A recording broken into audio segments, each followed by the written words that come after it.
Solo levelling next part. तो आगे के इस पार्ट में हम देखते हैं कि संग जिनवो और जिनवो एक नए गेट के अंदर रेड मारने जा रहे थे। इससे पहले कि वो उस गेट के अंदर एंटर होते कि तभी वहाँ पर सभी रिपोर्टर्स आ जाते हैं और संग जिनवो से कहते हैं, मिस्टर संग, आप एजेंट गिल्ड के पहले रेड में जा रहे हैं, आप कैसा महसूस कर रहे हैं? इसके बाद तुरंत वहाँ पर मिस्टर वो आ जाता है और उन सबको एक साइड कर देता है।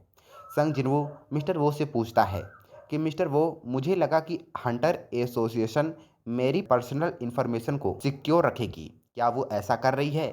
हाँ बिल्कुल, हम ऐसा कर रहे हैं, लेकिन हम रिपोर्टर्स को उस गेट के पास आने से नहीं रोक सकते जहां पर गेट ओपन हुआ है। इसके बाद हम उस गेट को देखते हैं। जिन्हो उस गेट को देखने के बाद काफी हैरान होता है और वो कहता है, ये गेट तो बहुत बड़ा है सर। संग जिन्हो अपने मन में सोचता है, अगर इसने ग्वालिंग वाला वो गेट देखा होता तो ये पागल हो जाता। चलो चलते हैं।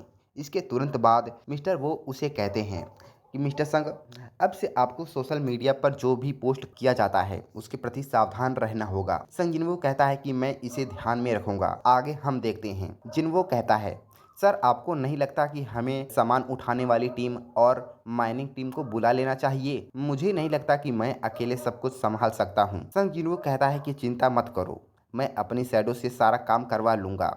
इसके बाद वो कुछ शैडो सोल्जर्स को समन करता है। आगे मिस्टर वो उनकी पावर्स को नापते हैं और कहते हैं, वाह, उसके बुलाए गए सभी बीस्ट बी रैंक या उससे ऊपर के हैं। इस तरह के स्क्वाड के साथ एक ए रैंक गेट में एंटर करना और परमिट को हासिल करना, इससे ज़्यादा काबिल हैं ये लोग। आगे हम देखते हैं। अब मिस्टर वो अपना ब्लेजर उठाकर अपना आर्मर पहन लेते हैं और वो कहते हैं, मिस्टर संग सॉरी, क्या मैं आपके साथ चल सकता हूँ? क्योंकि चेयरमैन गोगुनी ने मुझे आपके साथ इस रेड को देखने के लिए कहा गया है।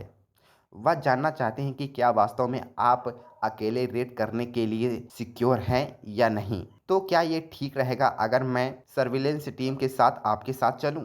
सिर्फ आज के लिए। ये सुनने के बाद संग जिरवू कहता है, क्या आप ठीक रहेंगे मिस्टर वू? मिस्टर वू ये सुनने के बाद हैरान हो जाते हैं कि सॉरी, आपका मतलब क्या है? इसके बाद हम कुछ मिनट बाद देखते हैं। कुछ मिनट के बाद वहाँ का सारा नज़ारा चेंज हो जाता है। संग जिनवू उस गेट के अंदर एंटर हो जाता है। एंटर होने के बाद वो अपने सभी शैडो सोल्जर्स को समन करके उन बीस्ट के ऊपर छोड़ देता है खुला। और वहाँ हम देखते हैं ए रैंक जादुई नागा मैजिकल बीस्ट को, जो कि दिखने में काफ़ी पावरफुल थे और काफ़ी ज़्यादा हाइट वाले भी थे। उनकी और शैडो सोल्जर्स की फाइट शुरू हो जाती है। ये सब देखने के बाद मिस्टर वो कहते हैं, ये सभी सोल्जर्स एक्सपीरियंस हैं जिनके पास असाधारण कॉम्बैट मैजिकल स्किल, उन्हें इन सभी के खिलाफ हार्ड टाइम का सामना करना पड़ेगा। और आगे वो ये सब देखने के बाद चौंक जाते हैं और वो कहता है, लेकिन इस गेट के बीस्ट और संग जिन्वो की सेना के सामने कोई मुकाबला नहीं है, क्योंकि इसके शैडो सोल्जर्स मरने के बाद दोबारा से जिंदा हो जाते हैं, जो विशेष रूप से शक्तिशाली भी हैं। इसके बाद वो इग्रिस को देखता है और आगे कहता है, केवल हाई लेवल के जादूगर ही लाइटनिंग मैजिक का इस्तेमाल कर सकते हैं, लेकिन हर बार जब वो अपनी तलवार को घुमाता है तो चिंगारी पैदा होती है। और इसके बाद वो उसके कुछ अटैक्स को देखता है जहां पर इग्रिस एक ही झटके में कई सोल्जर्स का काम तमाम कर चुका होता है। उसकी ये असाधारण पावर को देखकर उनकी आंखें खुली की खुली रह जाती हैं और वो कहते हैं, क्या ये ए रैंक है? नहीं, शायद ये ए रैंक से भी ऊपर है। और आगे वो अपने मन में सोचता है, अगर मेरे बीच और संग जिन्वो के शैडो सोल्जर के बीच में फाइट हुई, क्या मैं जीत पाऊंगा अगर मैं आमने सामने उनसे लड़ूं? कुछ ही सेकंड के बाद वहाँ के सभी सोल्जर्स मारे जाते हैं और हम आगे देखते हैं। वहाँ पर एक एंट मरे हुए बीस्ट को खा रहा था। संग जिन्वू उसे मना करते हुए कहता है, अरे मैंने तुमसे कहा कि इन्हें मत खाओ, क्या तुम्हें कोई आइडिया है कि ये बीस्ट कितने ज़्यादा कीमती हैं? और वो उस एंट को एक किक मारता है, तुम लोग उन माना क्रिस्टल को बनाए रखो।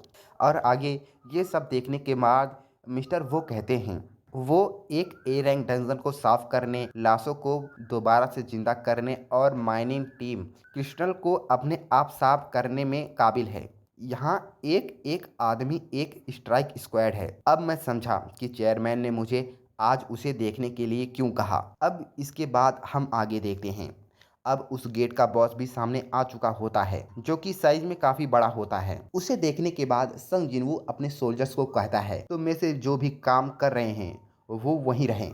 बाकी सभी लोग वापस आ जाएं और वो बाकी सभी जो खाली थे उन्हें अपनी शैडो के अंदर एक्सट्रैक्ट कर लेता है। अब इसके बाद हम देखते हैं मिस्टर वो उसे कहते हैं, तुमने अपने सोल्जर्स को क्यों बुला लिया? तुम्हारे बुलाए गए बीस्ट जो कि इतने शक्तिशाली है, उसके बावजूद तुम इस बॉस से लड़ोगे? आगे संग जिनवो कहता है कि मैं आजकल अपनी शैडो के ऊपर ज़्यादा निर्भर रहने लगा हूँ, ये मेरी काबिलियत को कम कर रहा है। और आगे हम देखते हैं संग जिनवो एक झटके में उसके बॉडी के ऊपर से होता हुआ उसके सर के पास पहुंचता है और उसके सर को बीचों बीच काट देता है। वहां पर उसके सर के दो टुकड़े हो जाते हैं। अब हम आगे देखते हैं, उसे देखने के बाद मिस्टर वो की तो हालत ही खराब हो गई थी।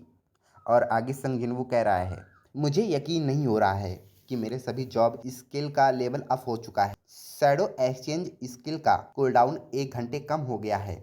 आगे हम देखते हैं मिस्टर वो उस बीस्ट के पास जाकर कहते हैं, इस नाग के सल्स कवच के रूप में इस्तेमाल करने के लिए काफ़ी मजबूत है, लेकिन उसने उन्हें सिर्फ 2 खंजरों से काट डाला। और आगे संग जिनवू उस गेट के बॉस की शैडो को भी एक्सट्रैक्ट कर लिया और वो कहता है, ये टस्क के जैसा है। मुझे लगता है कि ये उतना ही ज्यादा मजबूत भी होगा जितना तब था जब वो जिंदा था, लेकिन एक्सट्रैक्ट करने के बाद अब ये बहुत छोटा हो गया है। जब मैं इन्हें निकालता हूँ जो शैडो आमतौर पर एक ही आकार की रहती हैं या बड़ी हो जाती हैं, लेकिन इन्हें निकालने के लिए मुझे काफ़ी माना खर्च करना पड़ता है। मुझे लगता है कि ये टस्क जितना ही ताकतवर है। अगर ये जादू का इस्तेमाल करके अपने साइज को बड़ा कर सकता है जैसे टस्क, तो शायद इसका ये ओरिजिनल सेफ है। किसी भी तरह से ये मेरी सेना में एक बहुत बड़ा एडिशन है। इसके बाद हम आगे देखते हैं, संग जिनवो कहता है कि चलो जिमा अब चलते हैं। और जिनवो कहता है, वाह, उसने उसने उस बीस्ट बॉस को अपने आर्मी में शामिल कर लिया। वास्तव में ये अनबिलीवेबल है। आगे जिनवो कहता है, हमें बाहर निकलना शुरू कर देना चाहिए सर। जिनवो कहता है, ठीक है, चलो अब चलते हैं, लेकिन इस लाश का क्या करें? इसके बाद संग जिनवो के दिमाग में एक आइडिया आता है और वो टच को समन करता है और समन करके उस बॉस की बॉडी को उसके कंधों पर लाद कर गेट के बाहर ले जाता है। बाहर जो रिपोर्टर्स खड़े होते हैं ये देखने के बाद तो डर जाते हैं, मानो उस गेट का बॉस आगे आता है। लेकिन एक रिपोर्टर्स उसे देखने के बाद कहता है, नहीं रुको, ये संग जिनवू के बुलाए गए बीस्ट में से एक है। तुम्हारा मतलब कि उसने पहले ही उस ए रैंक गेट को साफ कर दिया है? और वो टस्क के साथ साथ उस बीस्ट का भी फोटो लेने लगते हैं और टस्क को कहते हैं, प्लीज़ आप इधर देखें। इसके बाद हम आगे देखते हैं, गेट से बाहर निकलने के बाद मिस्टर वो कहते हैं, ऐसा लगता है कि हर कोई हमारी पहली रेड को देखने की दिलचस्पी रखता है, क्या ये थोड़ा ज़्यादा है?